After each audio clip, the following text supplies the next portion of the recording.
Alright guys, now this primitive trap is relatively simple to set up, or to make the components for, and you can do it with just a basic pocket knife, but if you happen to have something like this, just your basic standard off-shelf Swiss Army knife from Victorinox, makes this a lot easier just having the saw in there to cut your sticks and branches and stuff. Just if you're, happen to ask me for a particular tool to recommend to have to make these that's easy to carry, it's a lot smaller and lighter than even a Leatherman multi-tool, so there's that. All right, some basic component, guys. Need some cordage.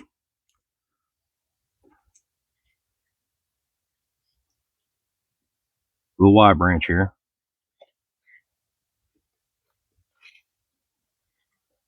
You want another one that's a little bit longer than your Y branch. And depending on the size of the trap, how big and beefy you want these components. But I'm kind of doing a basic one where we're going to be at the most after a rat. So, and this long piece here, it's dead. It's been on the ground a while, but it's decently stiff, and it shouldn't take a set. I'm going to make this into my trigger stick here a little bit later. So, and last but not least, you'll need something to make the final part, to make the actual trigger itself, and we'll make that for you guys here on the video. So I'll get everything ready for you guys and get you down here where you can see what I'm doing. Now, as I said, like this, the little saw on this made it real easy to get these components real quickly processed. Now then, I might have to lift that camera up for you just a little bit. This part here will be sitting on the ground. I definitely need to adjust the camera a little, guys. On the ground. And this other piece here is going to be resting inside of it. And you'll want somewhere in the neighborhood about 2.5, maybe even 3 inches sticking out of on this end over here. That's about all you're going to need. That's where your rock's going to sit. Now then, I'd recommend carving a little notch in here to help that sit a little more firmly inside that.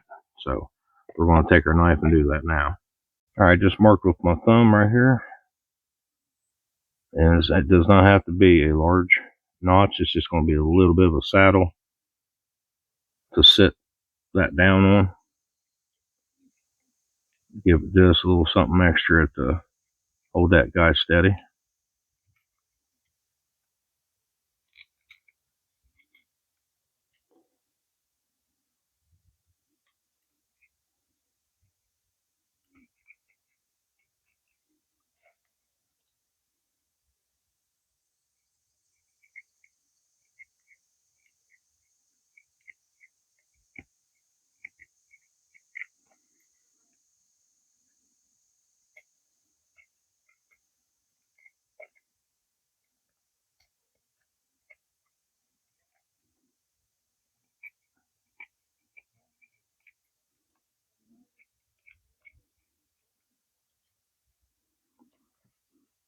And that should probably do it. I said nothing too crazy. Now also on this, I'm going to modify that a little bit. It's going to help the rock sit on that. So we're going to come up here. I can face off the groove I just cut on the top backside up here. We're just going to cut down into that with a little bit of a wedge shape here. Now I'm going to look at it and make sure we're kind of level. So I see that I'm going to have to take a little bit off up here. Is a little too high. Very thin little cuts. I'm going to try to make that a little bit more level. That'll help my rock sit there. There, that's a lot better. Get rid of this bark. We don't want that bark near that part. All right, now I think I'm going to take a little bit more of that off.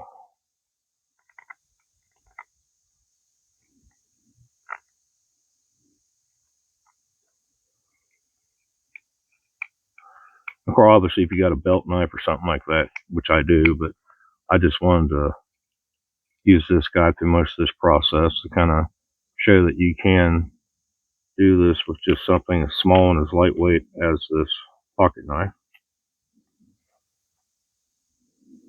All right, I'm going to try that for now. Now, there's a lot of fiddly stuff to this, guys. I mean, sometimes you have to modify this as you go, where you're setting it up, make little tweaks to it. Now, once you do it long enough, sure, you can definitely probably get good enough to pretty well get this made up in one go. If you, I mean, you do it a lot all the time. So now I'm just going to kind of check my fit. All right, that's not too bad. Now on the back side of this, this has a bulbous part, so I probably don't need to cut into this. This is where the cordage is going to go around to tie it off. But to rather be safe than sorry, now you can do it with the knife blade, or you can do it gently with the saw blade that's on this particular knife.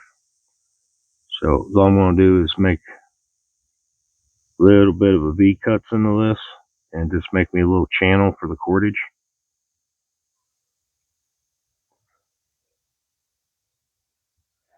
Hope I can get this where you guys can see it. We'll go in, go back on the other side of it.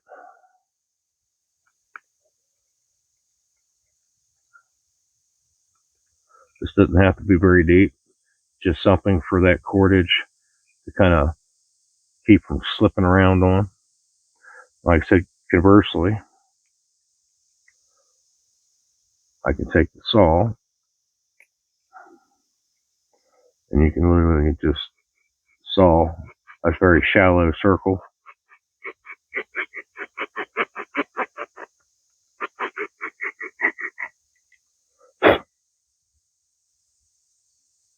That'll work too. I mean, it's up to you. You got options just in case you actually, you may not have anything with the saw.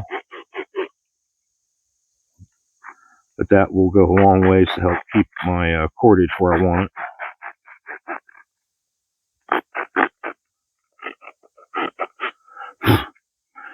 Two, you could use the awl on this thing and drill a hole straight through it and run your cordage through there and make something to keep it from slipping off on the back side of it. But yeah, that'll do. Doesn't have to be fancy. Now for the trigger, you want about around 2-ish inches. You can be a little more. Obviously, if you're making a very large one of these, and the base down here of your main post, you might need a longer one or a little more beefier one to use based on that. But basically, I want to kind of square this thing up a little bit. Like I said, this is definitely something you can do faster and easier with the belt knife.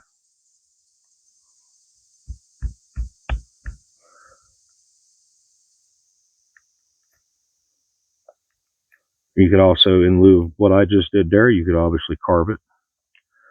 And believe it or not, that little piece right there alone would probably do that.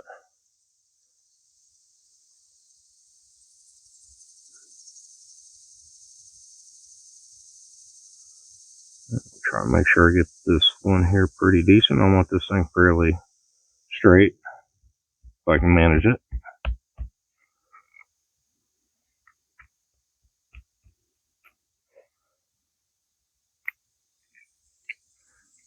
There we go. I think that may be the piece I want to use. Got a little bit of a knot there, but I'm not too worried about it. Now I'm going to take the knife here. I want to try to square this up fairly decent. I don't want one big bulbous end versus, one thin end. That little knot there is definitely a pain in the butt. See if I can break that bad boy off there. Wow, that thing's pretty solid. All right.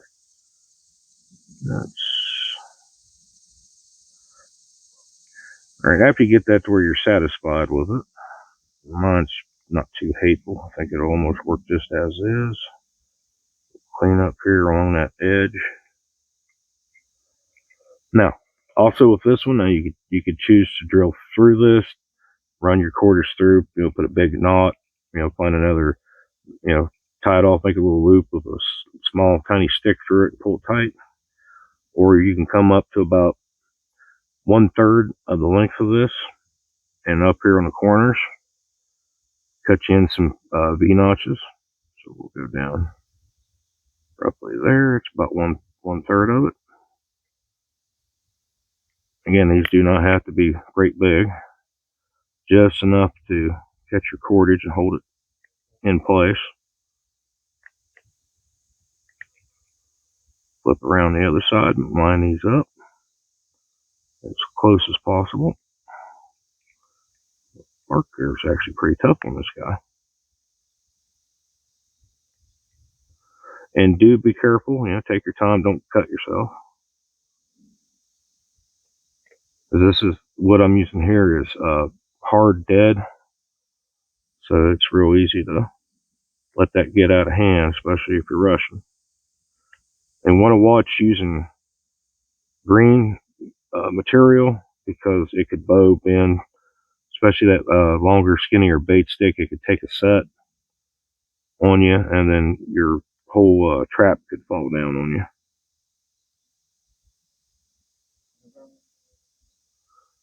All right, that's all as deep as that needs to be. That'll hold that cordage nice and snug in there and keep it from sliding back and forth. All right, got our cordage on there. Cinch her down. Now I'll probably pick this up a little bit. Now set that down there. This is basically where we're going to figure out how much cordage we're going to need to use on our toggle.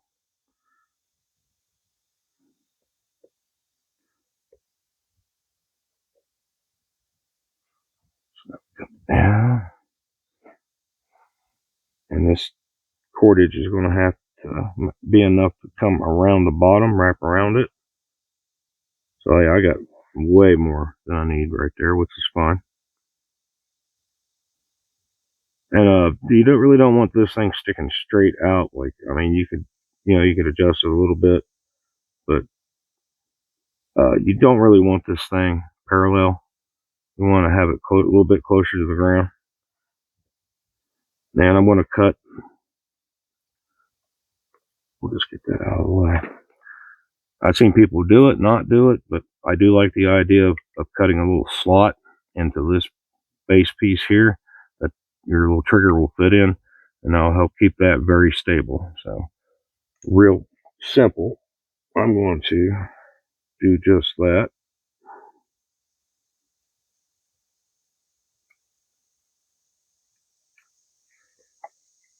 So as she stands,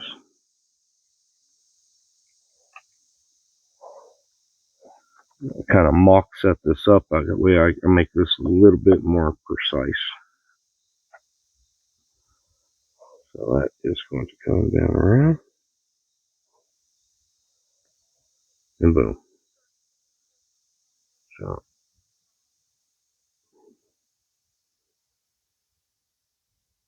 okay, I roughly got where I want it. Got that marked with my thumb.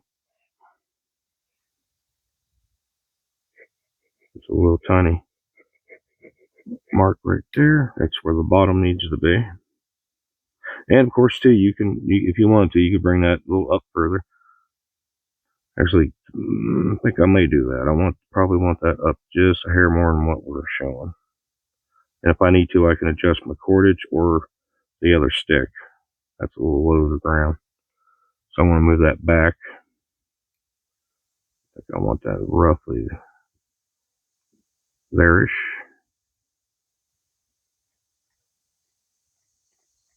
Mark the bottom. Mark the other side. Alright. This don't have to be super deep. It does need to be fairly straight. So go slow and easy. Get ourselves in there.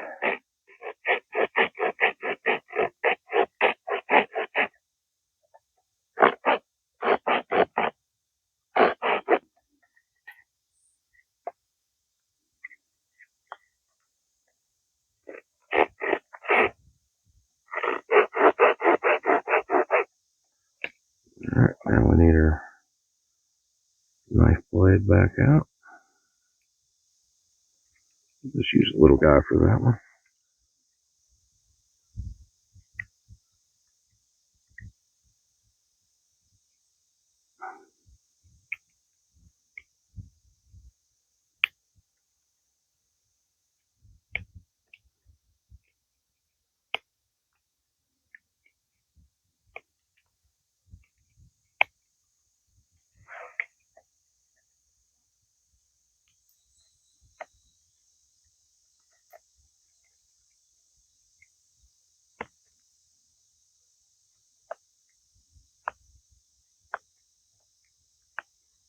So you want to try to make this fairly flush in here. The tighter you get this stuff, the better it is. You know, it'll work much better for you.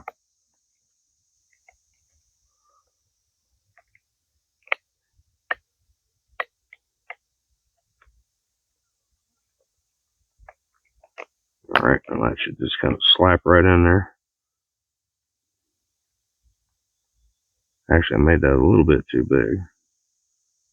But I got a flat on the flat, so she should hold.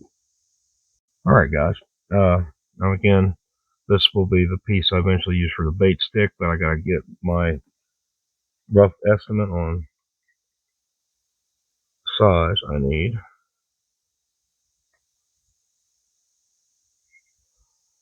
Alright. And you'll want a rock approximately 4 to 5 times heavier than the target animal you're trying to dispatch. And if your ground is real soft, it's not real good packed earth, there's a good chance that it may not kill the animal, and there's a chance that the bottom of your main brace can get driven into the ground. If that's the case, take your little knife, saw where you got to do, get a thin flat rock, put it, sorry guys, gnats, horseflies, put that down and put your base on it. That'll help keep it from sinking into the earth. So with that in mind, them gnats are out in force today. Oh, too, before I remember, if you're worried about getting your hands smacked real hard, get another rock or a log or something a little bit big around as your fist. Put it underneath here so that this thing does fall while you're working on it. You know, bam, that'll catch and brace it, keep you from hurting your hand. Because if you're in a survival situation, any kind of injury you sustain, it's just going to magnify while you're out there, and it's terrible. So let's see about where we want this bad boy. We'll have to do a little, like I said, it's going to take some fiddly adjusting. That's just the name of the game. Maybe right there. We'll take our toggle. Come around. I want that toggle under cordage. Oh, no, she didn't take.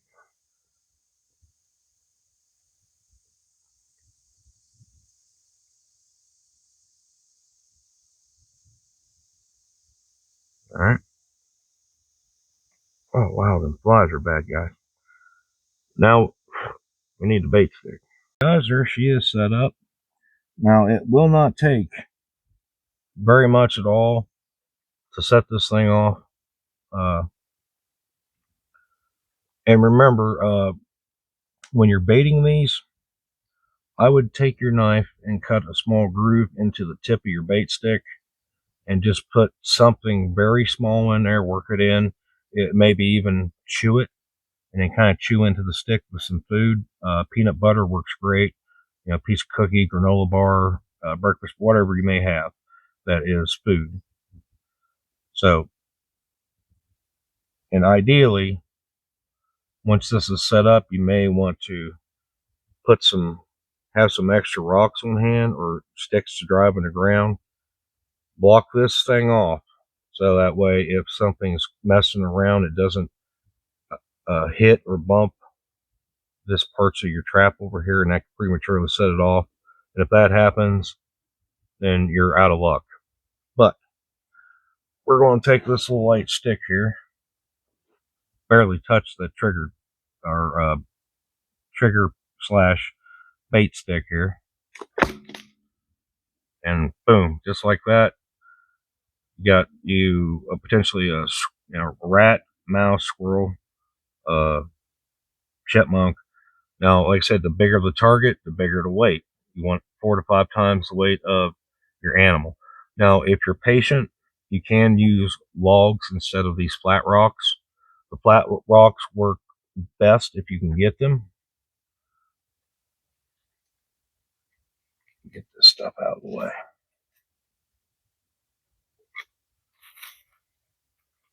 More out of the way.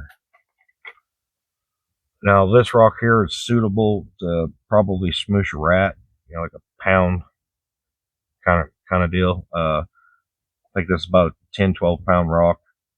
And so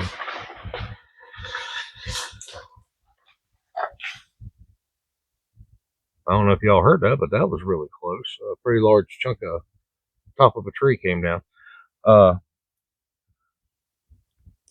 And this one is nice because it has a nice flat bottom on it.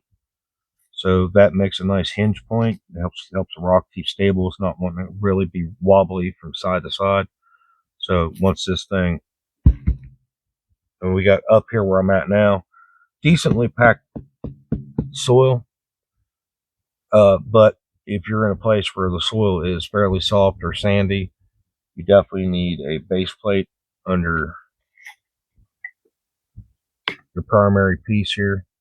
And you'll want, if you have to, find 2 flat rocks, put another flat rock down here to make it where it'll fall and sandwich between the 2 flat rocks. Is if you're in an emergency survival situation, you need your food. Well, there you go, guys. I hope I didn't make this video too long. I want to see what I can do in editing, but pretty basic, simple, and like I said, I highly recommend getting a straighter post. That did work, but it did make it a lot more difficult because I had to get this at a very specific angle to get it to stay up. But it was what was this laying around here was dead and hardened from where it's dried out so much. So I just, out of convenience sake, I just grabbed it. It worked, but it was more of a pain in the butt. And your trigger sticks, your bait / trigger sticks. These, I'd make you a couple, get a couple with some different lengths, save you some time while you're sitting at the rock. And then these will, if anything breaks, most likely this component here will break. So it's nice to have a couple extras if you get a nice set like you really like, and you already know roughly your measurements.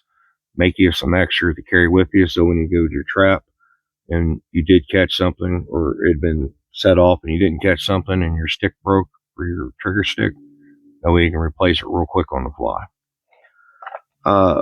Now this is something I'd only recommend doing in emergencies. In most states, it is illegal to use primitive techniques to hunt, trap, and fish. So this is like I'm going to die, I'm in an emergency survival kind of scenario, and I got to get some food some way or the other, or things are going to get real bad. And in that case, it's better to be judged by 12 and carried by 6. So do what you got to do. And if you are smart, get this cheap cordage here. Now, so this is nothing fancy. Cheap nylon cordage I get from a hardware store. You can roll up 20 to 50 feet of this stuff in a very, very small, lightweight package. Throw it in the back of your pocket. You'll never know it's there. It's so light and easy, convenient to carry, and it's perfect for a lot of things, but especially something as simple as this works just perfect for. With that, guys, I'll close out the video. Hope you liked it. Please like, share, and subscribe, and I'll see y'all in another one.